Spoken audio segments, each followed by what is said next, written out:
बीमारी होती है सोराइसिस की। बुढ़ी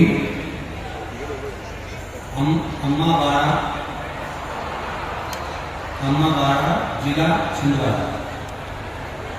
पति दिनेश बंदेवा। कहीं बैठे हो तो हाथ मिला सकते हैं, जहाँ कहीं भी बैठे हो अपना हाथ मिला सकते हैं। दुर्गेश बंदेवा, दिनेश बंदेवा, बुढ़ी अम्मावाड़ा जिला छिंदवाड़ा। 10 साल से सोराइसिस की बीमारी थी गुरुदेव, जिसका मैंने बहुत इलाज करवाया, पर मुझे आराम नहीं लगा। आराम नहीं लगने के कारण मैं बहुत परेशान हो गई। फिर मेरी बहन ने मुझे बताया कि दीदी, टीवी पर शिव महापुराण की कथा आती है, देखा। गुरुजी, मैंने शिव महापुराण की कथा देखना चालू की। फिर जो बाबा के लिए आप कहते हो कि जल चढ़ाकर पीना, वह करना चालू करा। बेलपत्री खाना प्रारंभ करा और कथा सुनती। सीहोर गई, 5 रुद्राक्ष लाए और रुद्राक्ष लेके उसको तांबे के पात्र में डला देती, उस पानी को शिव जी पे चढ़ा देती, वही पी देती। बाबा की कृपा से गुरुदेव, जो 10 साल से मेरी सोराइसिस की बीमारी नहीं गई थी, बाबा की कृपा से मेरी सोराइसिस की बीमारी बिल्कुल ठीक हो गई है। मैं बाबा की बरकला छिंदवाड़ा की रहने वाली है। कहीं बैठी हूँ तो हाथ मिला सकती हूँ। मेरा नाम लीला साधु है। मैं वार्ड नंबर 48 बरकला छिंदवाड़ा की रहने वाली हूँ। मेरा मोबाइल नंबर ये है। मेरे पति हरिशंकर साहू को 6 नवंबर 2022 को ब्रेन में खून के थप्पे जमे, खून निकलता रहा, अंदर की अंदर जमता रहा। गुरुदेव, उनकी यादाश्त चली गई। जब यादाश्त गई तब हमको मालूम पड़ा कि कुछ प्रॉब्लम हुई है, इनको कुछ याद नहीं रह गया। उनको दिखाया डॉक्टर को, नागपुर ले गए। नागपुर के आयुष्मान हॉस्पिटल में उनको भर्ती किया, आईसीयू में उनको लेकर गए। हमने पूछा इनको हुआ क्या। सारे चेकअप करने के बाद मालूम पड़ा कि उनके ब्रेन में खून निकलना प्रारंभ हुआ और वो खून जमना था, पर वो खून लगातार ब्रेन में फैलता था। डॉक्टर कह रहे थे समझ में नहीं आया क्या हो सकता है, अंतिम सांस की हो रही है। इलाज चालू हुआ। शिव जी का पास में मंदिर था, उस पर भरोसा करके एक बेलपत्री लाकर उनको दे दी और उनके शरीर में शिव जी पर चढ़ा हुआ जल देना चालू करा। कुछ समय के बाद डॉक्टर ने खुद कह दिया कि जो ब्रेन में खून जम रहा था वो अपने आप निकलना प्रारंभ हो गया और आपका पति अब ठीक है। ये शिव की कृपा। कहीं बैठी हूं तो हाथ मिला सकती हूँ। ये शिव की कृपा। हानि न जाता कोई दर्द से तुम्हारे, हरि हो नंदी आहे फसारे, अपने से लगा लो जा रहा हो भोले अपने दर से अब तो हटा लो, जा रहा हो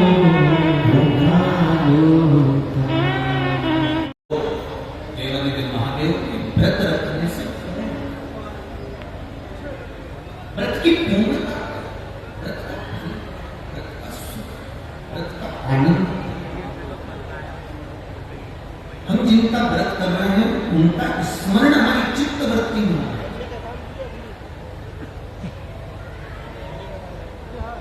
अगर हमारी चित्त वृत्ति में उसका स्मरण नहीं होगा, केवल फलाहार कर लेना, साबूदाने की खिचड़ी खा लेना, साबूदाने की खीर बनाकर खा लेना, या कुछ बनाकर खा लेना, इसको उपवास या इसको व्रत नहीं। व्रत का मतलब क्या होता है? मूल तत्व क्या है? व्रत का मतलब है कि जिसका आप उपवास कर रहे हो, जिस देवता का व्रत कर रहे हो, उसको हर 2 मिनट में, हर मिनट में, हर क्षण में उसको याद करना। ताली का तीज का व्रत नहीं होता है। कौन कौन करते हैं? राम का करते व्रत। ताली का तीज का व्रत करने वाली माताएं कई ऐसी होती हैं, कई के मन में ऐसा था आज मेरा व्रत है, मन नहीं लग रहा, शरीर ठीक नहीं, टीवी चालू करके बैठ गई, शरीर ठीक हो, मन ठीक, इसको व्रत नहीं कहते। ताली का तीज का व्रत हो, कुछ नहीं खाते, कुछ नहीं पीते, व्रत करते हो, शिव जी के पूजन की तैयारी करते हो, फुलेरा का दर्शन करने जाते हो, तो फुलेरा दर्शन करने के लिए यहाँ पर भी कितनी जगह जाते हो? 5 जगह पर कहीं फुलेरा बंदा हो हरताली का तीज के दिन। और जो जो माताओं ने पिछली वर्ष या जो बेटियों ने, जो कन्याओं ने, जो बेटों ने फुलेरे का दर्शन करा हो, उनसे पूछना साल भर में बाबा ने तुम पर कृपा करी नहीं करी। 5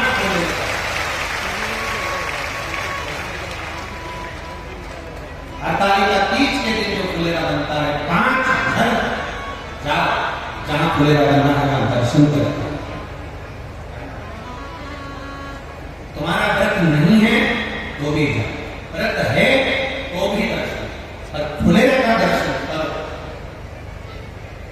जिन जिन की यहाँ फुलेरा बनता है, आपका व्रत नहीं है, आपके पति से कहो जरा गाड़ी उठाओ, मेरे को फुलेरा का दर्शन करना चाहिए। अगर पास में है तो पति से कहो चलो रात का समय क्योंकि फुलेरा का पूजन रख तो चलो हमारे साथ में जरा पैदल पैदल। मोहल्ले की 4 माताएं, 5 माताएं, 5 बेटियां, 10 बेटे इकट्ठे होकर फुलेरा का दर्शन करने चाहिए। हरताली का तीज, उस फुलेरा का दर्शन जीव का कल्याण। जिन्हें करा उसको मालूम है कि फुलेरा का दर्शन का मतलब।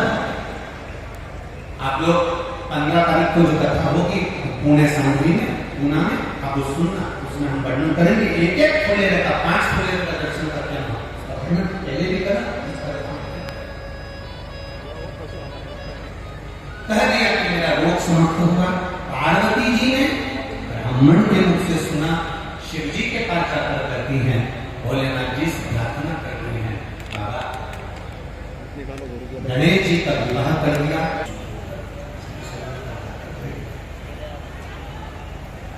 श्रीशैलम पर षडानंद कार्तिकेय जी जाकर बैठे,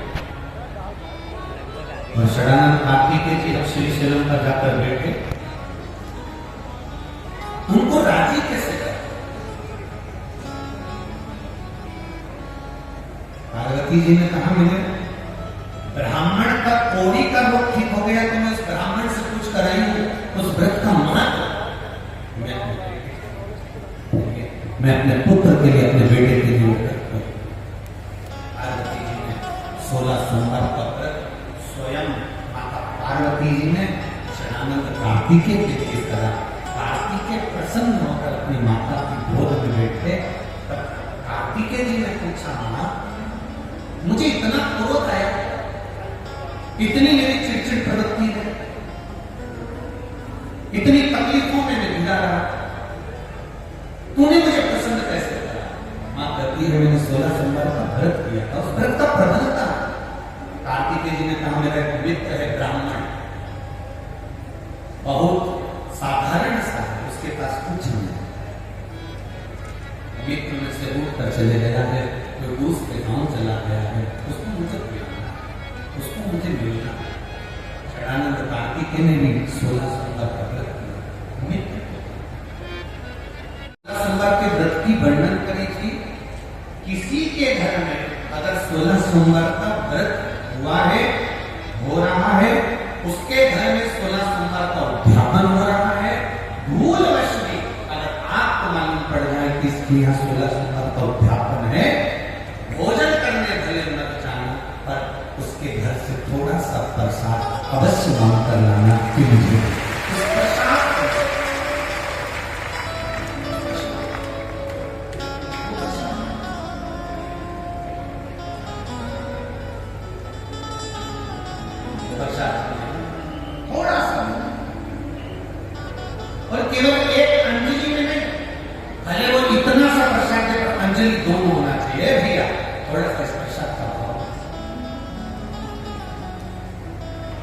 थोड़ा सा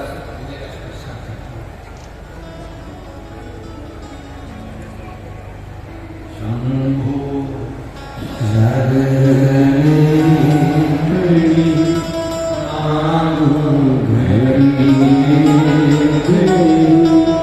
दुख कारो दया करी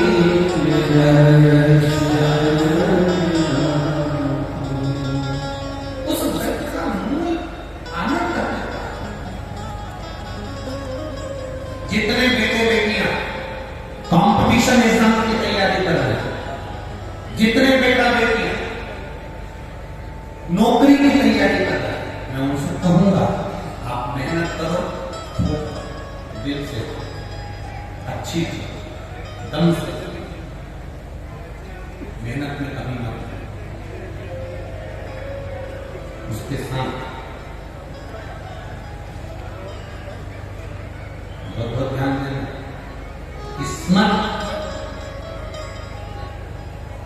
किस्मत मौका देती है, किस्मत चल के बोलो मौका देती है, और हमारी मेहनत चौका लगा देती है।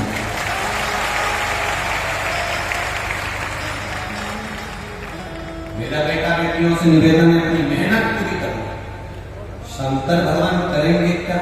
तुम्हें मौका देंगे, एग्जाम में बैठने का मौका देंगे, परीक्षा हॉल में तुम अकेले नहीं रहोगे, मेरा देव अधिदेव महादेव तुम्हारे साथ होगा। किस्मत मौका देती है, और हमारी मेहनत, स्वयं की मेहनत चौका लगाती है। हमारी उन्नति की सीढ़ी को चढ़ाने का कार्य हमारी मेहनत करती है। भगवान शंकर तुम्हारे साथ कदम से कदम मिलाकर चलेंगे। ये मत सोचना कि मैंने अगर शिव जी को बेलपत्री लगा दी है या मैंने जल चढ़ा दिया है तो भोलेनाथ लिख के आएंगे ना। लिखना तुम्हें पड़ेगा, मेहनत तुम्हें करना पड़ेगी, कर्म तुम्हें करना पड़ेगा। शंकर भगवान तुम्हारे साथ हैं, हर पल, हर क्षण, हर घड़ी। हर साथ तो रात भर कभी मत रखना। हम 7 दिन जो बेलपत्र यहाँ से आप लोगों को, कई लोगों को देते हैं, 7 दिन में 5 दिन 4 दिन जो बेलपत्र आपको मिलती है, तो ये बेलपत्र हम उससे कहते हैं रात भर नहीं रखना। इसको मिले हमारे शरीर में कष्ट है, रोग है, बीमारी है, बड़े से बड़ा रोग है, लीवर, किडनी, कैंसर तक का रोग है, तुम्हें जो बेलपत्री दी गई है, उस बेलपत्री को तुम इसी पंडाल में कहीं ना कहीं बैठकर उसको खाकर बाबा की गज को अपने हृदय से लगाकर कहकर जाना, बाबा मुझे ये रोग है, समाप्त कर। जब 3 दिन अर्थात अवस्था का जो आखिरी दिन होता है, विराम का दिन होता है, वो बेलपत्री नहीं खाएगा, उस बेलपत्री को तो रखा, बाकी के जो बाकी के दिन की बेलपत्र होती है उसको खा। रात भर शिव पौधी पर चढ़ी हुई बेलपत्र केवल आखिरी के दिन के विराम के दिन की बेलपत्र ही केवल लाल वस्त्र में रखने की होती है, बाकी के बेलपत्र केवल रोज की खाने उसको रखना।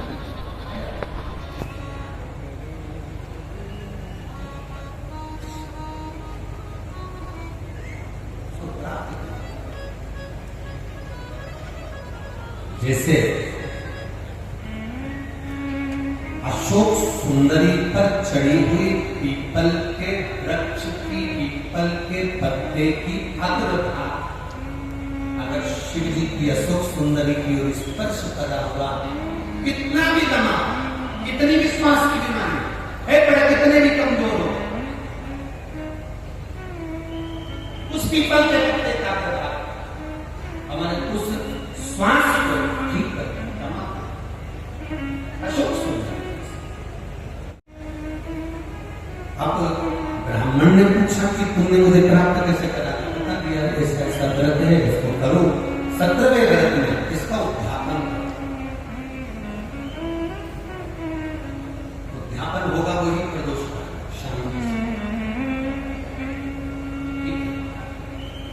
मान लो 17वें में नहीं कर पाए तो अगला जब तुम्हारे को अच्छा महसूस हो तब व्रत का उद्यापन जरूर। ब्राह्मण ने सुना एक पराये गांव में वो व्रत करता करता पहुंच गए। वहां के राजा की लड़की की शादी हो रही थी। राजा ने स्वयंवर रचा था। एक हथनी के सूंड में माला दे दी थी। ये हथनी जिसके गले में माला पहनाएगी विवाह उसी के साथ होगी। वो हथनी कौन? हथनी कौन थी?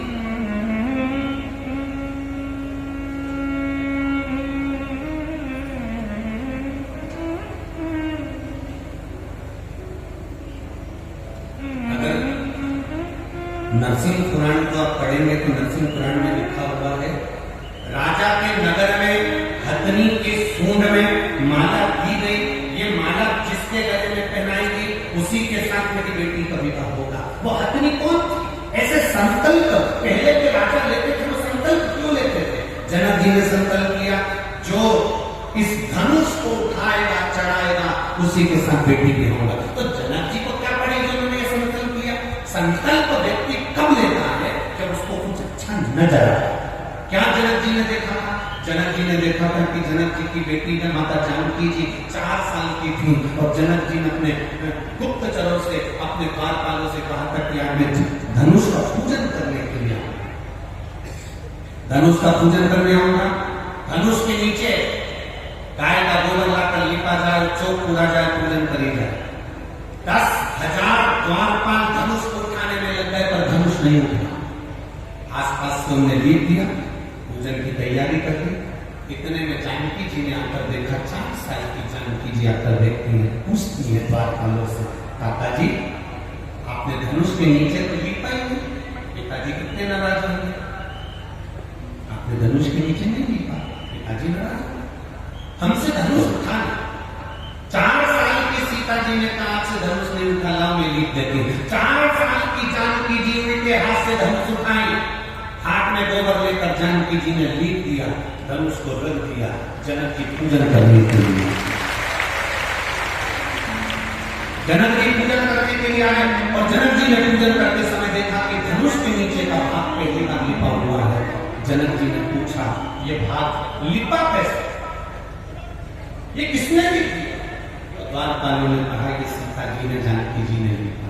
4 साल की जानकी, 4 वर्ष की जानकी और धनुष उठा लिया। हाँ, बुलाओ सीता जी को। जानकी जी को बुलाया गया और जानकी जी को बुलाकर पूछा गया, बोलो जानकी ये धनुष कैसे उड़ गया? सीता जी ने अपने उल्टे हाथ से धनुष उठाकर सीधे हाथ से लीप कर बता दिया। जैसे लीप कर बताया, जनक जी ने संकल्प ले लिया, मेरी बेटी का विवाह मैं उसके साथ करूंगा जो सीधे हाथ से धनुष उठाएगा, चढ़ाएगा और बेटी उसी के साथ विवाह। शिव महापुराण की कथा कर रही है। राजा ने संकल्प लिया कि हथनी जिसके गले में माला पहनाएगी बेटी का विवाह उसके साथ करूंगा। ये हथनी है कौन? नरसिंह पुराण का हथनी है।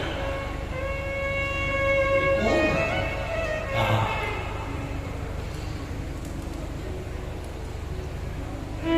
ये वो हथनी जिसने जन्म से शंकर के मंदिर की चौखट पर इसका जन्म हुआ। एक हथनी ने इसको जन्म दे दिया। मां प्राणों को छोड़कर चली गई थी।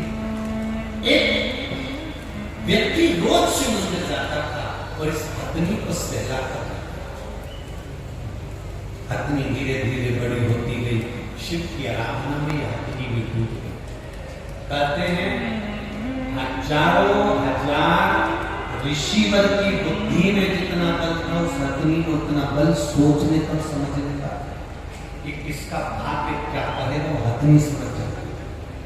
राजा ने उसी हथनी के गले में माला पहनाने के लिए दी कि ये माला तुम अपने सूंड में रखकर जिसको पहनाओगे उसी के साथ बेटी का विवाह होगा। हथनी ने राजा की लड़की को देखा था कि इसका भाग्य क्या था। ब्राह्मण के गले में जो मित्र थे कार्तिकेय जी के उनके गले में माला पहना दी गई। माला पहनाई, विवाह पक्का हो गया। राजकुमारी का विवाह उस ब्राह्मण के साथ हो गया। ब्राह्मण साधारण नहीं दिया, माला पहनने के बाद उसको एक नगर का राजपाट प्राप्त हो गया जिस नगर का राजा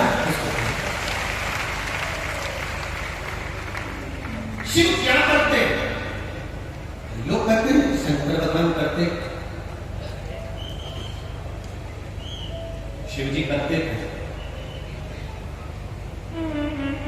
हम कहते हैं शंकर भगवान का केवल एक ही काम है, जो लिखा विधाता ने तुम्हारी किस्मत में, जो दुख विधाता ने लिखा, शिव जी का एक काम है।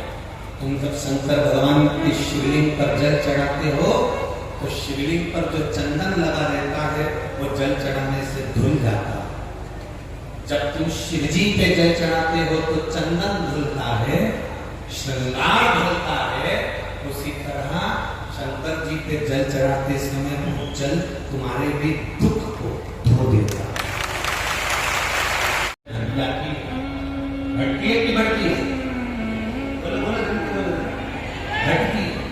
रोज रोज किसी के दरवाजे पर जाओगे तो इज्जत घटेगी, पर रोज रोज महादेव के दरवाजे पर जाओगे तो इज्जत बढ़ेगी।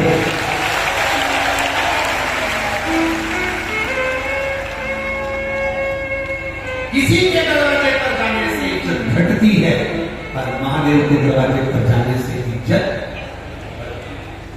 बढ़ती है।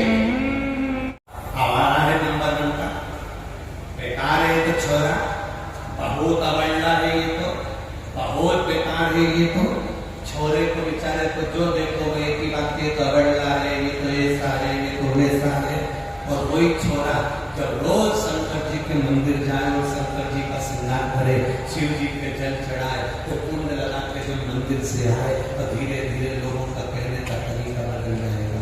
भैया ये तो रोज मंदिर जाता है, शंकर जी का भगत है। राजघराने में जन्म ले लिया, ऐसा मैंने कौन सा पुण्य करा? कभी आप अभी विचार करना, चौराहे पर खड़े हुए भिखारी को देखना,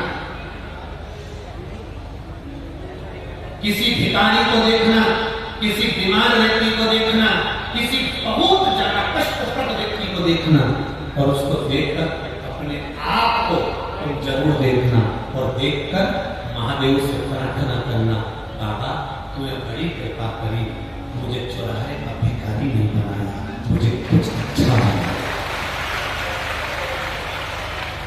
तूने बहुत अच्छी कृपा करी, अच्छे घर में मुझे जन्म दिया। तूने बहुत अच्छी कृपा करी जो मुझे इस भारत की भूमि पर जन्म दिया। तूने बहुत अच्छी कृपा करी जो तूने मुझे मध्य प्रदेश में जन्म दिया। तूने बहुत अच्छी कृपा करी जो तूने मुझे छिंदवाड़ा में जन्म दिया। तूने बहुत अच्छी कृपा करी जो मुझे पूरा शरीर दिया, पांव, हाथ, आंख, मुंह, सब सारे डिपार्टमेंट दो दिए। पांव बोलते जाओ, हाथ, नयन, श्रवण, जिह्वा। भगवान को भी मालूम था कि गजब करता है कि पूरे छिंदवाड़ा में आ गए। जीवान बोलेगी, जीवान एक है, और उसको भी नीचे से बांध दिया। जीवान को कभी दर्पण में कांच में देखना, नीचे से बंद ही 3 जगह से, और देखा ये बहुत ज्यादा बोलेगी तो इसके आसपास 32 सेवक लगे हुए हैं। 32 ज्यादा बोले तो काट दे। इन्होंने देखा सैनिक से भी काम नहीं चलेगा तो जीवान के लिए फाटक लगा दिए, हो ज्यादा बोले तो मुंह बंद कर। और ये जीवान इतनी एबली, पूरे मोहल्ले में कहीं का इतना एबला नहीं होगा जितनी जीवान है। जीवान ने बातों से कहा तुम मेरे 32 भाई हो, 32 भाई तुम मेरा ध्यान रखना। जीवान ने बातों से कहा 32 भाई मेरा ध्यान रखना, तुम मुझे काट मत देना। 32 भाइयों ने कहा कि तेरी सौगंध खाते हैं तुझे नहीं काटेंगे, पर तू हमारा ध्यान रखना, किसी से आड़ी टेढ़ी मत किए देना, नहीं तो 32 से पार नहीं।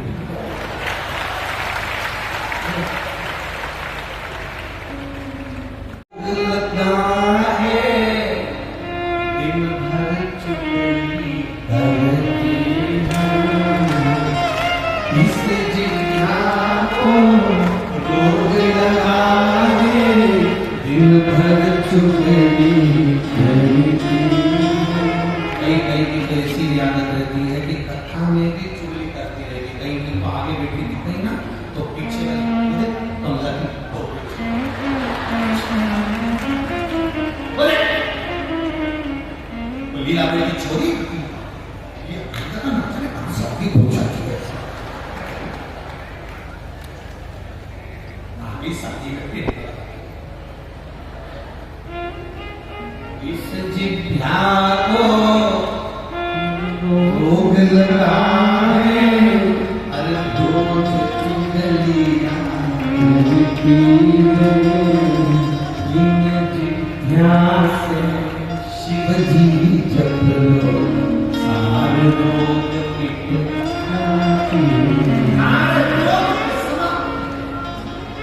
तो अच्छे होना चाहिए। पहले नंबर पर मिस्त्री, दूसरे नंबर पर स्त्री।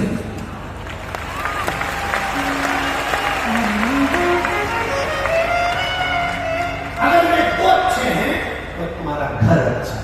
मिस्त्री थोड़ी सी भी मिस्टेक कर देगा तो बाथरूम में पानी भरा की भरा ही देगा, झाड़ू निकालना पड़ेगा, वाइपर से निकालना पड़ेगा। मिस्त्री गड़बड़ होगा तो दीवार में सिरन आ जाएगी, मिस्त्री गड़बड़ होगा तो खिड़की में से पानी अंदर घुस जाएगा।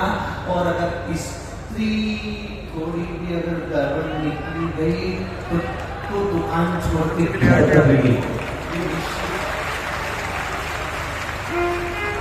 घर अच्छा बनाने के लिए तो जरूरी है एक मिस्त्री और दूसरी स्त्री, तो चल जाए। मकान अपना है, ये जगदम्बा अच्छी होना चाहिए, नहीं तो दिन भर चल जाएगा।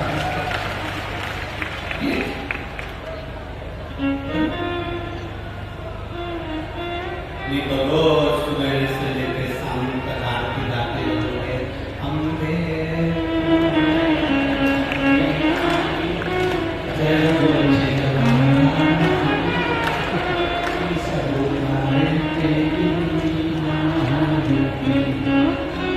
तेरे घर के बच्चों पे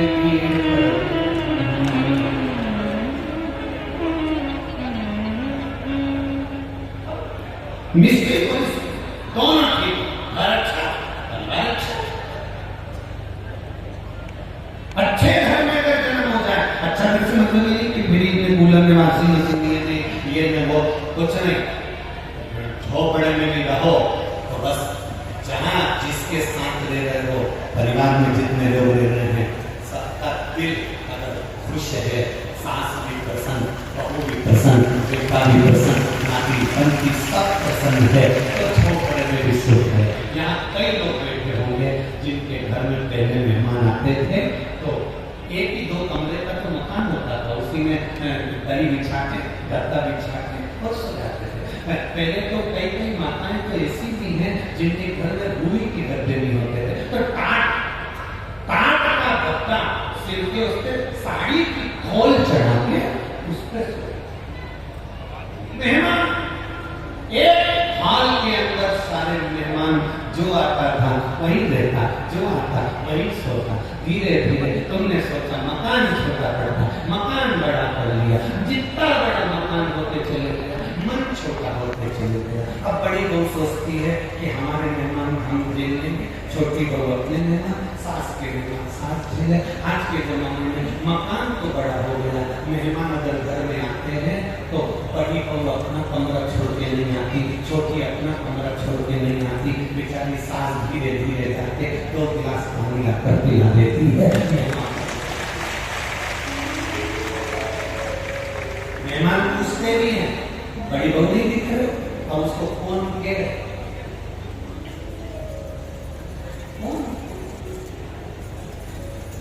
कभी कभी तो पूरी पुराण की लीला भी पलट जाती है, हमने देखा है कहीं। एक बार हम लोग हैदराबाद जा रहे थे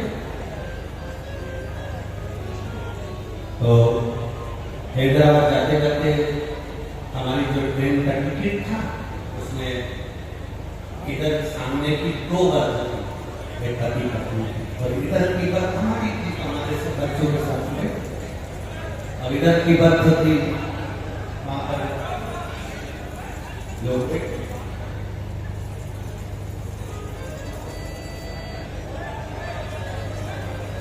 थोड़ी देर बाद वहां पर एक नागपुर से कुछ लड़के चढ़ गए और लड़के चढ़े और लड़के ने चढ़ते से देखा कि महाराज धोती पहन के बैठे हैं। तो उन्होंने पूछा, आप कथा करते हो? हमने कहा आप कथा करते हो? बहुत पहले की बात है, 15-20 साल। आप कथा करते हो? हाँ। फिर कहा, आप कथा करते हो? हमने कहा नहीं, कथा करने वाले के 2 सींग होते हैं। इतने में लड़कियां हंसकर कही, महाराज जी आपको बुरा लग गया। हमने कहा हमको बुरा नहीं लगा, हमारा एक क्वेश्चन है, आप उसको सॉल्व कर सकते हैं? हमने कहा क्या क्वेश्चन है बता। तो उन्होंने कहा हमारा क्वेश्चन ये है कि भगवान ने हाथ दिए, पांव दिए, सब दिया, पर भगवान ने जो ये कान दिए भगवान ने तो सुनाई तो ये 2 छेदों से देता है, फिर भगवान ने ये क्यों बनाया? जब सुनाई तो 6 से देता है, कोई शोर होता है तो ऐसे कानों में उंगली डालने के शोर होता है, फिर भगवान ने ये क्यों बनाया? हमने कहा सब प्रश्न तुम्हारे प्रोफेसर से पूछ रहे थे जिस कॉलेज में पढ़ते। नहीं आप बता भगवान ने ये क्यों बनाया? हमने कहा देख बेटा, भगवान का नाम चतुर नारायण है, उसको मालूम है जब तेरा बुढ़ापा आएगा तो चश्मे का स्टैंड कहां से लाएगा? घर में जितने सदस्य रह रहे हैं वो एक दूसरे का आदर करें, सम्मान करें और सब मिलकर कभी कभी एक साथ बैठकर भगवान का भजन करें तो समझ लो अच्छा है जहां मरे।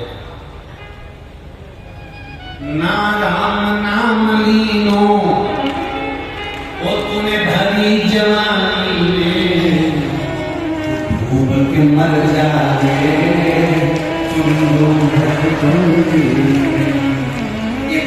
जिसके यहाँ भगवत स्मरण होता भजन होता वो घर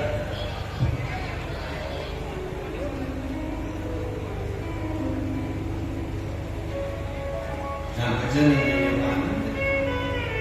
बेटे ने अपनी माता से पूछा, माँ इतने अच्छे घर में मेरा जन्म हुआ, मेरा करा क्या था?